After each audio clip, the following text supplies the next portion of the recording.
നമസ്കാരം, മാസ്റ്ററിംഗ് എഡ്യൂടെക്കിലേക്ക് എല്ലാവർക്കും സ്വാഗതം. അപ്പോൾ നമ്മൾ കഴിഞ്ഞ ക്ലാസ്സുകളിൽ ഇൻസേർട്ട് ടാബാണ് പറഞ്ഞുകൊണ്ടിരുന്നത്. ഇൻസേർട്ട് ടാബിൽ വരുന്ന പേജസും അതുപോലെ തന്നെ ടേബിളും നമ്മൾ പറഞ്ഞു. ഇനി നമുക്ക് പറയാനുള്ളത് മൂന്നാമത്തെ ഗ്രൂപ്പായിട്ടുള്ള ഇല്ലുസ്ട്രേഷൻസ് ആണ്. അപ്പൊ ഇല്ലുസ്ട്രേഷൻസിന് മെയിൻ ആയിട്ടും വരുന്നത് picture, clip art, shapes, smart art, chart, ഇങ്ങനെ 5 ഓപ്ഷൻസ് ആണ് ഇല്ലുസ്ട്രേഷൻസിൽ വരുന്നത്. ഒന്നാമത്തേന്ന് പറഞ്ഞാൽ പിക്ചേഴ്സ് ആണ്. Used to insert an existing picture, അതായത് ഇപ്പൊ നമ്മുടെ സിസ്റ്റത്തിൽ ഉള്ള പിക്ചേഴ്സിനെ നമ്മുടെ ഡോക്യുമെന്റിലേക്ക് ഇൻസേർട്ട് ചെയ്യാനാണ് നമ്മൾ പിക്ചർ എന്ന് പറയുന്ന ഓപ്ഷൻ യൂസ് ചെയ്യുന്നത്. അപ്പൊ എങ്ങനെയാണ് നമുക്ക് ഒരു പിക്ചറിനെ എങ്ങനെയാണ് നമ്മുടെ ഡോക്യുമെന്റിലേക്ക് ഇൻസേർട്ട് ചെയ്യുന്നത് നോക്കാം. അപ്പൊ ഇൻസേർട്ട് ചെയ്യാൻ വേണ്ടിയിട്ട് നമ്മൾ എന്താ വേണ്ടത്, ഇല്ലുസ്ട്രേഷൻസിലെ പിക്ചർ എന്ന് പറയുന്ന ഓപ്ഷനിൽ ക്ലിക്ക് ചെയ്യുക. അപ്പൊ ഇവിടെ ക്ലിക്ക് ചെയ്യുമ്പോൾ ഇതുപോലെ ഒരു ഡയലോഗ് ബോക്സ് വരും. അപ്പൊ ഇവിടെ നമുക്ക് എവിടെയുള്ള പിക്ചർ ആണോ ഇൻസേർട്ട് ചെയ്യേണ്ടത് ആ ലൊക്കേഷൻ സെലക്ട് ചെയ്യുക. ഇപ്പൊ നമ്മളിവിടെ മൈ പിക്ചർ എന്നുള്ള ഓപ്ഷനാണ് എടുത്തിരിക്കുന്നത്. അപ്പൊ നിങ്ങളുടെ എവിടെയാണ് ഏതെങ്കിലും ഡ്രൈവിൽ സേവ് ചെയ്തിട്ടുള്ള പിക്ചറാ വേണ്ടിയെങ്കിൽ ആ ഡ്രൈവ് സെലക്ട് ചെയ്യുക. അല്ലെങ്കിൽ എവിടെയാണോ സേവ് ചെയ്തിരിക്കുന്ന ആ ഒരു പാത്ത് സെലക്ട് ചെയ്യുക. ഇപ്പൊ ഞാൻ ഇവിടെ പിക്ചേഴ്സ് സെലക്ട് ചെയ്തു. അപ്പോൾ സാമ്പിൾ പിക്ചർ എന്ന് പറയുന്ന ഒരു ഫോൾഡർ ഉണ്ട്. അത് ഡബിൾ ക്ലിക്ക് ചെയ്ത് ഓപ്പൺ ചെയ്തു. ഓപ്പൺ ചെയ്തപ്പോൾ എന്ത് തോന്നുന്നു, നമ്മുടെ കുറച്ച് പിക്ചേഴ്സ് വന്നു. ഇപ്പൊ ഏത് പിക്ചർ ആണോ എനിക്ക് വേണ്ടത് അതിലെന്ത് ചെയ്യുക, ക്ലിക്ക് ചെയ്യുക. ക്ലിക്ക് ചെയ്തതിന് ശേഷം ഇവിടെ നമുക്ക് ഇൻസേർട്ട് എന്നൊരു ഓപ്ഷൻ ഉണ്ട്. ഈ ഇൻസേർട്ടിൽ ക്ലിക്ക് ചെയ്യുക. ക്ലിക്ക് ചെയ്ത് കഴിയുമ്പോൾ ആ ഒരു ഇമേജ് എന്ത് ചെയ്യും, ആ ഒരു പിക്ചർ നമ്മുടെ ഡോക്യുമെന്റിൽ ഇൻസേർട്ട് ആകും. അതുപോലെ തന്നെ ഈ പിക്ചറിനെ നമുക്ക് എന്ത് ചെയ്യാം, റീസൈസ് ചെയ്യാം. നമുക്ക് ആവശ്യമുള്ള രീതിയിൽ ക്രോപ്പ് ചെയ്ത് സൈസ് ഒക്കെ കുറച്ച് കൂട്ടിയൊക്കെ നമുക്ക് അഡ്ജസ്റ്റ് ചെയ്ത് എടുക്കാം. അപ്പൊ ഇങ്ങനെയാണ് നമ്മൾ ഒരു പിക്ചറിനെ നമ്മുടെ ഡോക്യുമെന്റിലേക്ക് ഇൻസേർട്ട് ചെയ്യുന്നത്. അപ്പൊ നമ്മൾ പിക്ചർ ഇൻസേർട്ട് ചെയ്ത് കഴിയുമ്പോൾ ഇവിടെ ഒരു എക്സ്ട്രാ ടാബ് കൂടി വരും. അതാണ് ഫോർമാറ്റ് ടാബ്. ഈ ഫോർമാറ്റ് ടാബിനകത്ത് ഒരുപാട് ഓപ്ഷൻസ് ഉണ്ട്. കംപ്രസ് പിക്ചർ, ചേഞ്ച് പിക്ചർ, അങ്ങനെയുള്ള ഒരുപാട് ഓപ്ഷൻസ് ഇതിനകത്ത് ഉണ്ട്. നമുക്ക് ക്രോപ്പ് ചെയ്യാം. അപ്പൊ ഇതിലേതെങ്കിലും ഫോർമാറ്റ് നമുക്ക് വേണമെന്നുണ്ടെങ്കിൽ അത് നമുക്ക് ഇവിടെ പിക്ചറിൽ ചേഞ്ച് ചെയ്യാം. അതുപോലെ തന്നെ ബോർഡർ കൊടുക്കാം, ഷേപ്പ് കൊടുക്കാം, എഫക്റ്റ് കൊടുക്കാം പിക്ചറിന്. ഇങ്ങനെയാണ് നമ്മൾ പിക്ചർ ഇൻസേർട്ട് ചെയ്യുന്നത്. അപ്പൊ പിക്ചർ എന്ന് പറയുന്ന ഓപ്ഷൻ എവിടെയാണ് ഉള്ളതെന്ന് ചോദിച്ചാൽ ഇല്ലുസ്ട്രേഷൻസിലാണ് പിക്ചർ എന്ന് പറയുന്ന ഓപ്ഷൻ വരുന്നത്. ഇനി അടുത്തതെന്ന് പറയുന്നത് ക്ലിപ്പ് ആർട്ടാണ്. ക്ലിപ്പ് ആർട്ട് എന്ന് പറഞ്ഞാല് നമ്മുടെ ക്ലിപ്പ് ആർട്ട് ഗ്യാലറി എന്ന് പറയുന്ന ആ ക്ലിപ്പ് ആർട്ട് ഗ്യാലറിയിൽ നിന്നും ഉള്ള ഇമേജസിനെ ഇൻസേർട്ട് ചെയ്യാനാണ് ക്ലിപ്പ് ആർട്ട് യൂസ് ചെയ്യുന്നത്. അപ്പൊ നമ്മൾ ക്ലിപ്പ് ആർട്ടിൽ ക്ലിക്ക് ചെയ്യുമ്പോൾ എങ്ങനെയാണ് ഗ്യാലറി വരുന്നതെന്ന് നോക്കാം. ഇതാണ് നമ്മുടെ ഇൻസേർട്ട് ടാബിനകത്ത് ഇല്ലുസ്ട്രേഷനുള്ള ക്ലിപ്പ് ആർട്ട്. നമ്മൾ ഈ ക്ലിപ്പ് ആർട്ടിൽ ക്ലിക്ക് ചെയ്യുമ്പോൾ ഇവിടെ ഒരു ടാബ് വരും. നിങ്ങൾക്ക് കാണാം, ഇവിടെ ഒരു ഡയലോഗ് ബോക്സ് വരും. എന്താണ്, ക്ലിപ്പ് ആർട്ട്. ഇവിടെ നമുക്ക് ഏത് ഇമേജ് ആണോ വേണ്ടത് ആ ഇമേജ് എന്ത് ചെയ്യാം, സെർച്ച് ചെയ്ത് കൊടുക്കുക. ഇപ്പൊ ഞാൻ ഇവിടെ ഫ്ലവർ എന്ന് പറയുന്ന ഒരു കീവേഡ് കൊടുത്തു. അതിനുശേഷം എന്ത് ചെയ്തു, നമ്മളിവിടെ ഗോ കൊടുക്കുക. ഗോ ഓപ്ഷനിൽ ക്ലിക്ക് ചെയ്യുക. ക്ലിക്ക് ചെയ്യുമ്പോൾ ആ ഫ്ലവർ ഇതിലുള്ള ഇമേജസ് നമുക്ക് ഇവിടെ കിട്ടും. കണ്ടോ, ഇവിടെ ഫ്ലവർ ഇമേജസ് വന്നിട്ടുണ്ട്. അപ്പൊ ഇങ്ങനെ ക്ലിപ്പ് ആർട്ട് ഗ്യാലറിയിലുള്ള ഇമേജസിനെ ഇൻസേർട്ട് ചെയ്യാനാണ് ക്ലിപ്പ് ആർട്ട് എന്ന് പറയുന്ന ഓപ്ഷൻ യൂസ് ചെയ്യുന്നത്. അപ്പൊ ഈ ഇമേജാ വേണ്ടെങ്കിൽ നമ്മൾ ആ ഇമേജ് സെലക്ട് ചെയ്യുക. സെലക്ട് ചെയ്ത് കഴിയുമ്പോഴത്തേക്കും ആ ഇമേജ് ഇവിടെ ഇൻസേർട്ട് ആകും. ഇതിനെയും നമുക്ക് എന്ത് ചെയ്യാം, റീസൈസ് ചെയ്യുകയൊക്കെ ചെയ്യാം. അതായത് ഇതിന്റെ സൈസ് കൂട്ടുകയും കുറയ്ക്കുകയൊക്കെ ചെയ്യാം. അപ്പോൾ ഇങ്ങനെയാണ് ക്ലിപ്പ് ആർട്ട് ഗ്യാലറിയിൽ നിന്നും ഇമേജസിനെ ഇൻസേർട്ട് ചെയ്യുന്നത്. ഇനി അടുത്തേന്ന് പറഞ്ഞാല് ഷേപ്സ് ആണ്. ഷേപ്സ് എന്ന് പറഞ്ഞാല് insert readymade shapes such as rectangle, circle etcetera. അതായത് നമുക്ക് റെക്ടാങ്കിൾ, സർക്കിൾ പോലെയുള്ള ഷേപ്സിനെ നമ്മുടെ ഡോക്യുമെന്റിൽ കൊണ്ടുവരാനാണ് നമ്മൾ യൂസ് ചെയ്യുന്നത്. ഏതാണ്, ഷേപ്സ് എന്ന് പറയുന്ന ഓപ്ഷൻ യൂസ് ചെയ്യുന്നത്. അപ്പൊ നമ്മൾ ഈ ഷേപ്പിൽ ക്ലിക്ക് ചെയ്യുക. ക്ലിക്ക് ചെയ്യുമ്പോൾ കണ്ടോ, ആരോ ഉണ്ട്, റെക്ടാങ്കിൾ ഉണ്ട്, സർക്കിൾ ഉണ്ട്, ട്രയാങ്കിൾ ഉണ്ട്, ഇങ്ങനെ ലൈൻസ് ഉണ്ട്, ബേസിക് ഷേപ്പ് ഉണ്ട്, ബ്ലോക്ക് ആരോസ് ഉണ്ട്. ഇതിൽ ഏതാ നമുക്ക് വേണ്ടതെന്ന് വെച്ചാൽ അതിൽ ക്ലിക്ക് ചെയ്യുക. ഇപ്പൊ റെക്ടാങ്കിളിലാണ് ഞാൻ ക്ലിക്ക് ചെയ്തത്. ക്ലിക്ക് ചെയ്തപ്പോൾ കണ്ടോ ഒരു പ്ലസ് സൈൻ പോലെ വന്നു. അപ്പം നമുക്ക് എവിടെയാണോ നമ്മുടെ ഡോക്യുമെന്റിൽ ഈ ഷേപ്പ് ആഡ് ചെയ്യേണ്ടത് അവിടെ വെച്ചിട്ട് മൗസ് ക്ലിക്ക് ചെയ്തുകൊണ്ട് എവിടെ വരെ വേണോ അവിടെ വരെ നമ്മൾ ഡ്രാഗ് ചെയ്യുക. ഡ്രാഗ് ചെയ്ത് കഴിയുമ്പോൾ ആ ഒരു ഷേപ്പ് അവിടെ ഇൻസേർട്ട് ആകും. ഇനി നമുക്ക് വേണമെങ്കിൽ ഇതിനകത്ത് ടെക്സ്റ്റ് ആഡ് ചെയ്ത് കൊടുക്കാം. ഈ ഷേപ്പിനകത്ത് എങ്ങനെ ആഡ് ചെയ്യുന്നതെന്ന് വെച്ചാൽ മൗസിന്റെ റൈറ്റ് ബട്ടൺ ക്ലിക്ക് ചെയ്യുക. ക്ലിക്ക് ചെയ്യുമ്പോൾ ആഡ് ടെക്സ്റ്റ് എന്ന് പറയുന്ന ഒരു ഓപ്ഷൻ ഉണ്ട്. അത് കൊടുത്തു കഴിഞ്ഞാൽ മൗസിന്റെ കഴ്സർ ഇതിനകത്ത് പ്ലേസ് ആവും. ഇവിടെ നമുക്ക് ടെക്സ്റ്റ് ആഡ് ചെയ്ത് കൊടുക്കാം. ഇങ്ങനെയാണ് ഷേപ്സ് ഇൻസേർട്ട് ചെയ്യുന്നത്. അതുപോലെ തന്നെ നമുക്ക് ടെക്സ്റ്റ് ആ ഒരു ഷേപ്പ് പല രീതിയിൽ നമുക്ക് എന്ത് ചെയ്യാം, ഫോർമാറ്റ് ചെയ്യാം. അപ്പൊ ഫോർമാറ്റ് എന്ന് പറയുന്ന ഒരു ടാബ് ഇവിടെ വരുന്നുണ്ട്. അപ്പൊ അതിനകത്തുള്ള ഓപ്ഷൻസ് യൂസ് ചെയ്തിട്ട് നമുക്ക് ആ ഒരു ഷേപ്പിനെ ഫോർമാറ്റ് ചെയ്യാം. ഇനി അടുത്തതെന്ന് പറയുന്നത് സ്മാർട്ട് ആർട്ട് ആണ്. സ്മാർട്ട് ആർട്ട് എന്ന് പറഞ്ഞാൽ used to draw block diagrams. Block diagrams നമ്മുടെ ഡോക്യുമെന്റിൽ ഡ്രോ ചെയ്യാൻ വേണ്ടിയിട്ടാണ് സ്മാർട്ട് ആർട്ട് എന്ന് പറയുന്ന ഓപ്ഷൻ യൂസ് ചെയ്യുന്നത്. അപ്പൊ നമ്മൾ എങ്ങനെയാണ് സ്മാർട്ട് ആർട്ട് നമ്മുടെ ഡോക്യുമെന്റിൽ കൊണ്ടുവരുന്നതെന്ന് നോക്കാം. മൗസ് എവിടെയാണോ സ്മാർട്ട് ആർട്ട് ഇൻക്ലൂഡ് ചെയ്യേണ്ട അവിടെ മൗസിന്റെ കഴ്സർ വെക്കുക. അതിനുശേഷം ഇവിടെ സ്മാർട്ട് ആർട്ടിൽ ക്ലിക്ക് ചെയ്യുക. ക്ലിക്ക് ചെയ്യുമ്പോൾ നിങ്ങൾക്ക് കാണാം പല ഓപ്ഷൻസ് ഉണ്ട്, കണ്ടോ, പല രീതിയിലുള്ള സ്മാർട്ട് ബ്ലോക്ക് ഡയഗ്രംസ് ഉണ്ട്. ഇപ്പൊ ഇതിലേതാ നമുക്ക് വേണ്ടതെന്ന് വെച്ചാൽ അതിൽ ക്ലിക്ക് ചെയ്യുക. ക്ലിക്ക് ചെയ്തതിന് ശേഷം ഇത് കൊടുക്കുക, ഓക്കെ ബട്ടൺ ഉണ്ട്, ഓക്കെ കൊടുക്കുക. ഓക്കെ കൊടുത്തു കഴിയുമ്പോൾ ആ ഒരു ഇത് ഇവിടെ ഇൻസേർട്ട് ആകും. പിന്നെ ഇവിടെ നമുക്ക് എന്ത് ചെയ്യാം, ആ ബ്ലോക്ക് ഡയഗ്രത്തിന് ആവശ്യമായിട്ടുള്ള ടെക്സ്റ്റുകൾ നമുക്ക് എഡിറ്റ് ചെയ്ത് കൊടുക്കാം. അതുപോലെ തന്നെ ഇവിടെ ഇമേജസ് ഇൻസേർട്ട് ചെയ്യാനുള്ള ഓപ്ഷൻ ഉണ്ട്. ഇവിടെ വേണമെങ്കിൽ നമുക്ക് നമ്മുടെ ഗാലറിയിൽ നിന്നുള്ള ഇമേജസ് ഇൻസേർട്ട് ചെയ്യാം. ഇങ്ങനെ നമുക്ക് എന്ത് ചെയ്യാം, ബ്ലോക്ക് ഡയഗ്രംസ് നമ്മുടെ ഡോക്യുമെന്റിൽ ഇൻസേർട്ട് ചെയ്യാം. പിന്നെ അടുത്ത ഉള്ള ഓപ്ഷൻ എന്ന് പറയുന്നത് ചാർട്ടാണ്. ചാർട്ട് എന്താണെന്ന് നോക്കാം.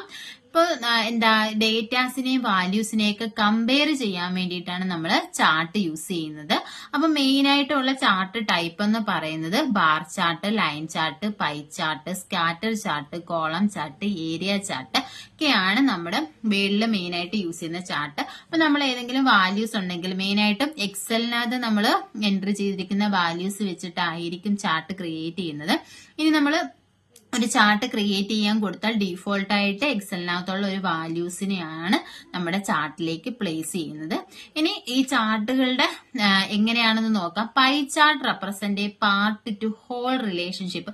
ഇത് എക്സാമിന് ചോദിച്ചിട്ടാണ്. പാർട്ട് ഓഫ് എ ഹോൾ റിലേഷൻഷിപ്പിനെ റെപ്രസെന്റ് ചെയ്യാൻ വേണ്ടി യൂസ് ചെയ്യുന്ന ചാർട്ട് ഏതാണെന്ന് എക്സാമിന് ചോദിച്ചിട്ടുണ്ട്. മറക്കരുത്, പൈ ചാർട്ടാണ്. അപ്പൊ പൈ ചാർട്ട് എന്ന് പറഞ്ഞാൽ നമുക്ക് കാണാം എങ്ങനെയാണ് പൈ ചാർട്ട് ഇരിക്കുന്നതെന്ന്. ഇനി അടുത്ത column chart shows how values change over time.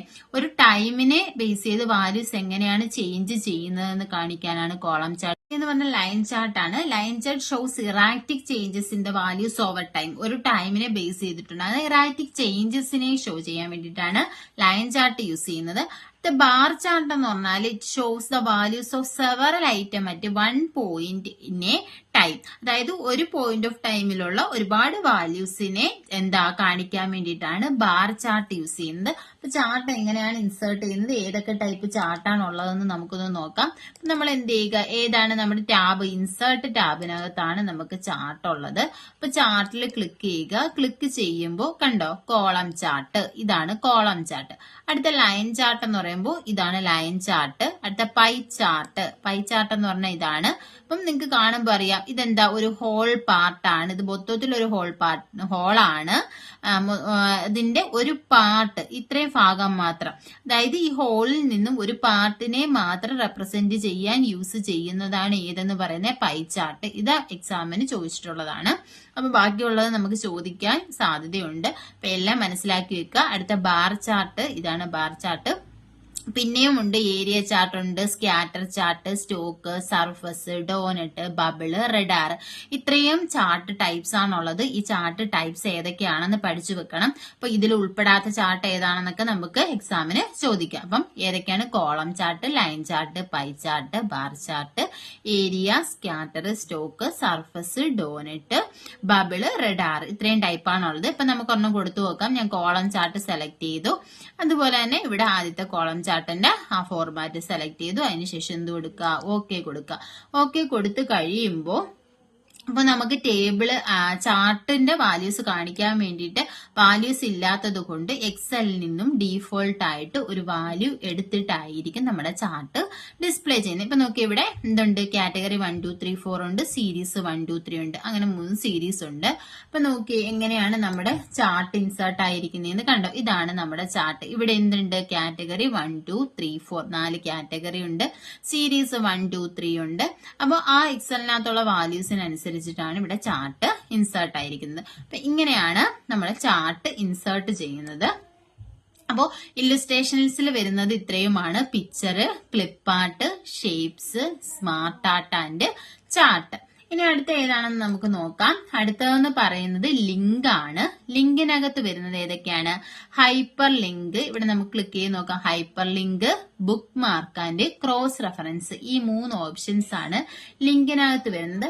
അപ്പോൾ ഹൈപ്പർ ലിങ്ക് എന്താണെന്ന് എല്ലാവർക്കും അറിയാമായിരിക്കും. നിങ്ങൾ എല്ലാവരും വെബ്സൈറ്റും വെബ് പേജസും ഒക്കെ യൂസ് ചെയ്യുന്നവരാണ്, മൊബൈൽ ഫോൺ യൂസ് ചെയ്യുന്നവരാണ്. അപ്പൊ നമുക്ക് ഒരു ലിങ്ക് കാണും. ആ ലിങ്കിൽ ക്ലിക്ക് ചെയ്യുമ്പോൾ മറ്റൊരു വെബ് പേജിലേക്കായിരിക്കും പോകുന്നത്. അല്ലെങ്കിൽ ഒരു ലിങ്ക് ഉണ്ട്, നമ്മളിപ്പോ വാട്ട് ഈസ് എ കമ്പ്യൂട്ടറിന് സെർച്ച് ചെയ്ത് കഴിയുമ്പോൾ കുറേ ലിങ്കുകൾ വരും. അപ്പോൾ ഒരു ലിങ്കിൽ ക്ലിക്ക് ചെയ്യുമ്പോൾ അതിന്റെ ആൻസർ ആയിട്ടുള്ള വേറൊരു പേജിലേക്ക് പോകും. അടുത്ത ലിങ്കിൽ ക്ലിക്ക് ചെയ്യുമ്പോൾ അടുത്തൊരു പേജിലേക്കായിരിക്കും പോകുന്നത്. അപ്പൊ നമ്മൾ ഒരു ലിങ്ക് ഏത് പേജിലേക്കാണോ കണക്ട് ചെയ്തിരിക്കുന്നത് ആ പേജിലേക്കായിരിക്കും പോകുന്നത്.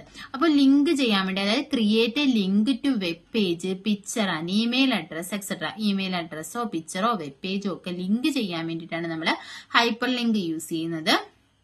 ഹൈപ്പർ ലിങ്കിന്റെ ഷോർട്ട് കട്ട് കീ എന്ന് പറയുന്നത് Ctrl+K ആണ്. മറന്നു പോകരുത്, എക്സാമിന് ചോദിച്ചിട്ടുണ്ട്.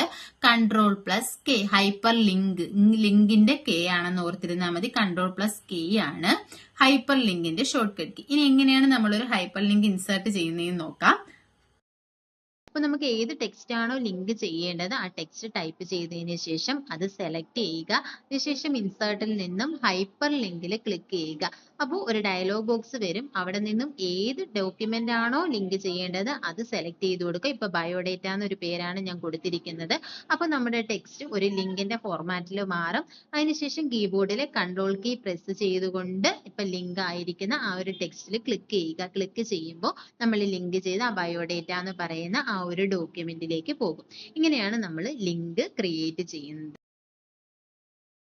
ഇനി നമുക്ക് ബുക്ക് മാർക്ക് എന്താണെന്ന് നോക്കാം. Create a bookmark to assign a name to a specific point in a document. ഒരു ഡോക്യുമെന്റിൽ ഒരു സ്പെസിഫിക് പോയിന്റിന് നെയിം അസൈൻ ചെയ്യാനാണ് ബുക്ക് മാർക്ക് ക്രിയേറ്റ് ചെയ്യുന്നത്. അതുപോലെ തന്നെ ഹൈപ്പർ ലിങ്ക് യൂസ് ചെയ്തിട്ട് നമുക്ക് ബുക്ക് മാർക്കിലേക്ക് ഡയറക്റ്റ് ജമ്പ് ചെയ്യാൻ സാധിക്കും. എങ്ങനെയാണ് ബുക്ക് മാർക്ക് നമുക്ക് ഇങ്ങനെ നെയിം അസൈൻ ചെയ്യുന്നത് നോക്കാം.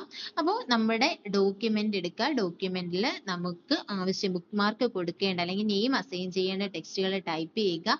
ഏതിനാണോ നെയിം അസൈൻ ചെയ്യേണ്ടത് ആ ടെക്സ്റ്റ് സെലക്ട് ചെയ്തതിനു ശേഷം ഇൻസേർട്ട് ടാബിലെ ബുക്ക് മാർക്കിൽ ക്ലിക്ക് ചെയ്യുക. അപ്പൊ ഇങ്ങനെ ഒരു ഡയലോഗ് ബോക്സ് വരും. ഇവിടെ ബുക്ക് മാർക്കിന് കൊടുക്കേണ്ട നെയിം കൊടുക്കുക. അതിനുശേഷം ആഡ് ചെയ്യുക. ഇനി ബുക്ക് മാർക്കിലേക്ക് പോകണമെങ്കിൽ Ctrl+G ആയ ഗോ ടുവിന്റെ ഷോർട്ട് കട്ട് കീ യൂസ് ചെയ്യുക. അവിടെ ബുക്ക് മാർക്ക് എന്ന് സെലക്ട് ചെയ്ത് കൊടുക്കുക. ആ നെയിം കൊടുക്കുക. അപ്പൊ നമ്മൾ എവിടെയാണോ ബുക്ക് മാർക്ക് ചെയ്തത് ആ ഒരു ടെക്സ്റ്റ് സെലക്ട് ആകും. ഇങ്ങനെയാണ് ബുക്ക് മാർക്ക് ചെയ്യുന്നത്. ഇനി നമുക്ക് ക്രോസ് റെഫറൻസ് എന്താണെന്ന് നോക്കാം. Refer to an item such as heading, figures, table. ഇപ്പൊ ഹെഡിങ്ങോ ഫിഗറോ ടേബിളോ ഒക്കെ ഉണ്ടെങ്കിൽ അതിന് റെഫർ ചെയ്യാൻ വേണ്ടിയിട്ടാണ് നമ്മൾ ക്രോസ് റെഫറൻസ് യൂസ് ചെയ്യുന്നത്. By default cross reference is inserted as a hyperlink. Default ആയിട്ട് ക്രോസ് റെഫറൻസ് ഹൈപ്പർ ലിങ്ക് ആയിട്ടായിരിക്കും ഇൻസേർട്ട് ചെയ്യുന്നത്. ഇനി എങ്ങനെയാണ് ക്രോസ് റെഫറൻസ് കൊടുക്കുന്നതെന്ന് നോക്കിയേ. ഇവിടെ കുറച്ച് നമ്പേർഡ് ഐറ്റം ഉണ്ട്. ഇപ്പൊ ഞാൻ മൗസ് വെച്ചിരിക്കുന്ന ആ ഒരു ടെക്സ്റ്റിന്റെ അവിടെ നമുക്ക് റെഫറൻസ് കൊടുക്കണം. അപ്പൊ അവിടെ വെച്ചതിന് ശേഷം ഇൻസേർട്ടിലെ ക്രോസ് റെഫറൻസിൽ ക്ലിക്ക് ചെയ്യുക.